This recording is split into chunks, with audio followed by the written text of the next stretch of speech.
Hey everyone, is your Android phone not charging? Don't worry, here are some easy fixes you can try. Step 1.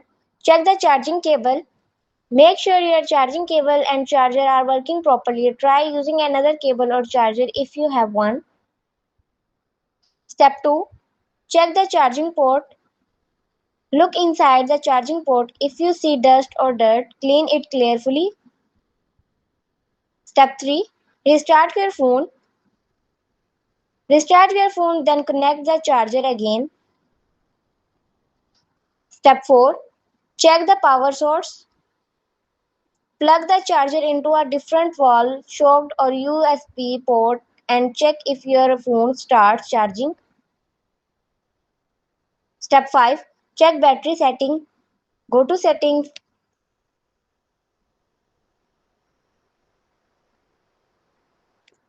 battery and check if there are any battery warning or charging options. Step 6. Update your phone. Go to settings, software update and install any available update. Final tip: if your phone is still not charging, the charging port, battery, or charger may need to be checked. And that's it. This step should help fix an Android phone that is not charging. Like, subscribe, and share for more easy Android tips.